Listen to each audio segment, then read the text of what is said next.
Hello, hello and welcome. So I'm Lindsay, one of the violinists in the Haldon Quartet, and this is Andrew, the viola player.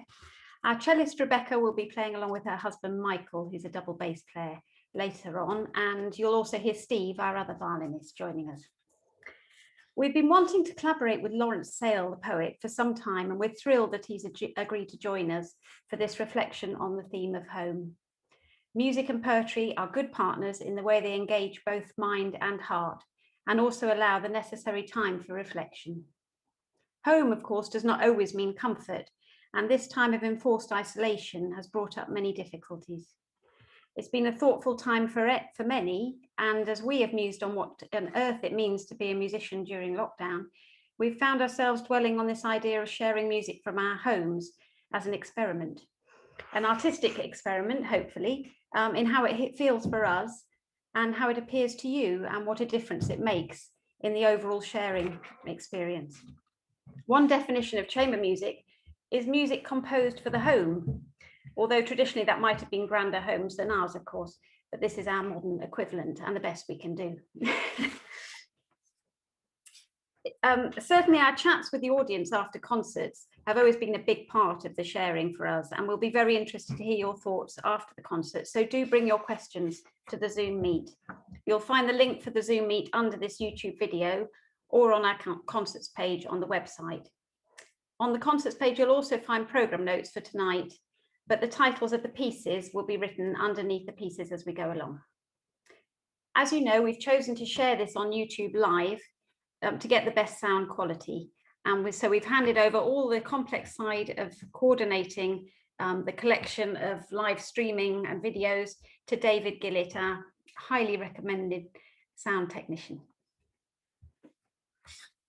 Robert Fuchs could have made more of the fact that he taught Mahler, Sibelius, and others at the Vienna Conservatory. He preferred to live a quiet life, however, refusing to put on concerts, even when the opportunity arose. He is particularly well known for his chamber music, which has a decidedly intimate, domestic feel about it, most appropriate for the start of this concert. These three short pieces are exquisitely crafted, late, romantic, bon bouche. 3 waltzes played at 3 different times of day.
handling keys.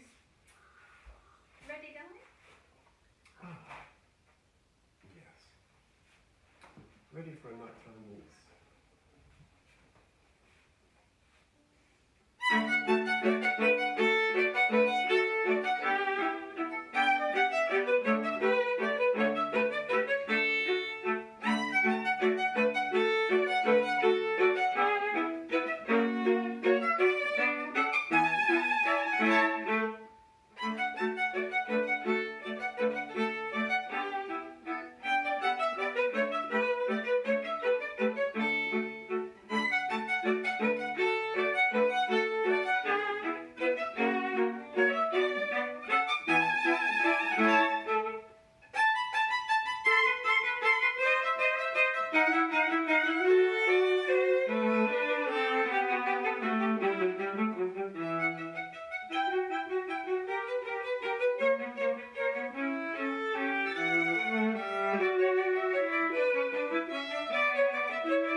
Here we all are, in our homes, but perhaps it's exiles who have the most acute feeling for home. This poem evokes the concert given by the pianist Vladimir Horowitz in Moscow in 1986. That was when, at the age of 81, he returned to Russia from America for the first time in over 40 years. The white handkerchief mentioned in the first verse is the one he placed on the piano to mop his brow with now and then. The artist at 81. Plain truth has become his only ornament, beguilement, first nature. With one white handkerchief, he will conjure the real world. Each hydra hand will meet the span required. His repertoire goes down like a favorite meal. His mind and heart savor the exact weight of all the notes as one by one they ripen, each in its own tempo. It does not surprise him that the audience weeps. Long ago, tears were the motherland of all his craft, twins to the blinding gems pinned to a tyrant's chest. In this, his fine economy of age, nothing is show. Simply, his music spells a fluency of blessing to drown out the worst of history. He need not even look to know that we are weeping.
you're on. I think you're on. Go, go. The fourth movement of each of Bach's 6 cello suites is a Sarabande, and serendipity can work well sometimes. After what we've just heard, the Sarabande from the second suite, here's a poem triggered by the Sarabande of the fourth. It was written a year before COVID, at least, but maybe it captures something of time's erratic behavior since then, as well as the tantalizing view ahead. Sarabande. In the rich sparseness of late winter, time slows to a lull going nowhere, nearly. It is like a trance induced by knowledge, or an intimate love always shadowed by its counterpoint. Deep into summer it will stay, this stopped ground, as if leaves could remain locked in the sappy branches, will stay as a dream with nothing forgotten, even where the path rises to sunlight and airy silence.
Good evening from our music room tonight here in Newton Abbot.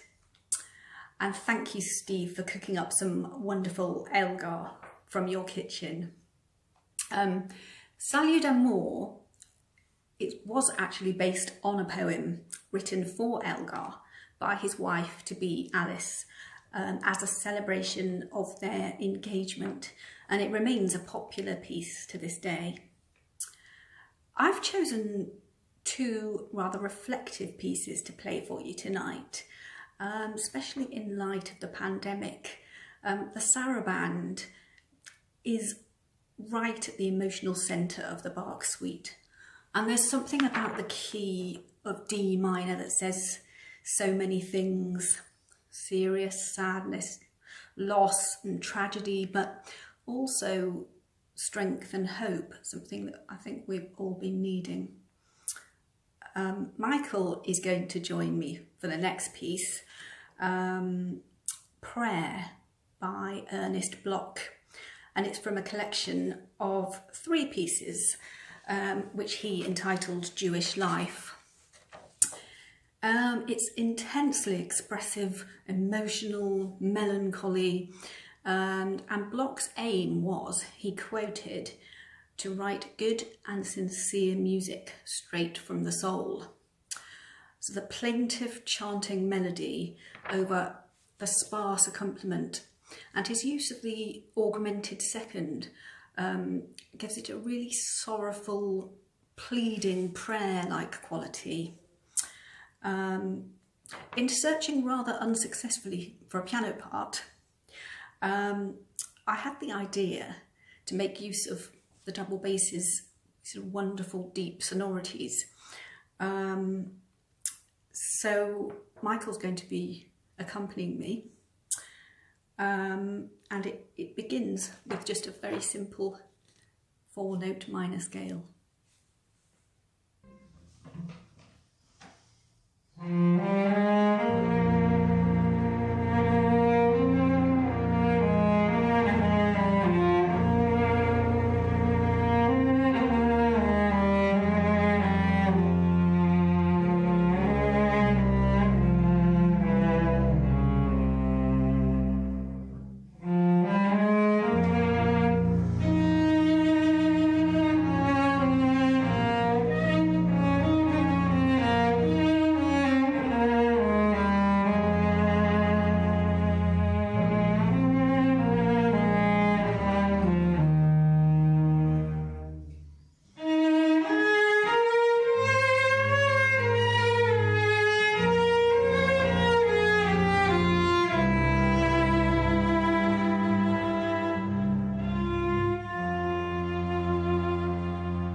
After that lovely Bloch prayer, here is Kaddish, a poem named after the traditional Jewish prayer, which in its various forms can express thanksgiving and praise, but also loss and lamentation. Kaddish. This is a song of a song gone missing, in which children were fearless and ran straight for the eye of the wobbly camera, put out their tongues and waved their hands. This is also the raw edge of music, the black intervals virtual dissonance, in which the violin almost remembers how once it played for weddings and dances. In the missing song, grown-ups were kind and parents there to run into always. Mother in the dress that smelt of safety, father taking pictures of family holidays. Here is the way back, never to be taken, to the peaceable kingdom of praise and thanks, where all puffs of gunsmoke simply exploded into lightsome feathers, and all bullets were blanks. This is a song of a song gone missing, with words simple as pebbles, inferring a sense that the mind can no longer admit, or the heart still quite unlearn.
So we're coming now to our last poem and our last piece of music.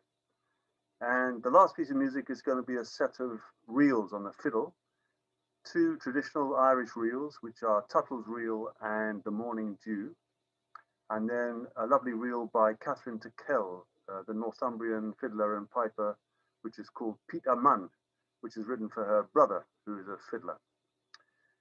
So just before we move on to the next poem and the last piece of music, can I say, first of all, thank you all very much for joining us here on YouTube Live. Thank you for coming and sharing our music and for being part of this evening. If you'd like to donate some money, there's a PayPal button, I believe, on our website, which is haldonquartet.co.uk on the concerts page. And we'd be very grateful for any donations you'd like to give. And can I say a huge thank you to Lawrence on behalf of us all for his fantastic poems, very beautiful and very moving, and went beautifully with the music, I thought. And also a huge thank you to David Gillett, who's woven together the virtual and the real and the virtually real and the really virtual in an extraordinarily dexterous way this evening. So huge thank you to David for that. And I think, oh yes, and the Zoom chat, we're the Haldon Quartet and Lawrence, we're going to be in a Zoom room after the concert's finished. And the link for that is also on the Haldon Quartet website. I'll just say that again, it's haldonquartet.co.uk. And if you go to the concerts page, you'll find a separate link there for the Zoom room where we're going to meet and have a drink and talk over all the little mistakes that we made in our playing. Oh no, I mean, celebrate the beauty of our playing and the wonder of poetry and music. So with that, thank you again for coming, and over to Lawrence.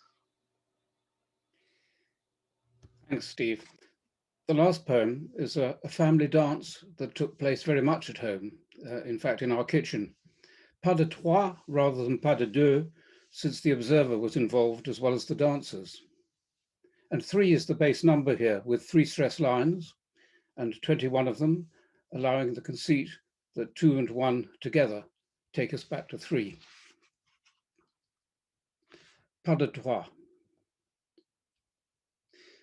When, on the last day but one of being 13, your daughters turn on the radio and start to dance side by side, with their long hair flying and their easy swinging limbs threading away the runs from the Beatles to 70s disco, to straight-backed Irish line dancing, and though unrehearsed, somehow match each other in step and turn and delight expressed in the looks they exchange and their strong, wordless faith in the beat of the moment.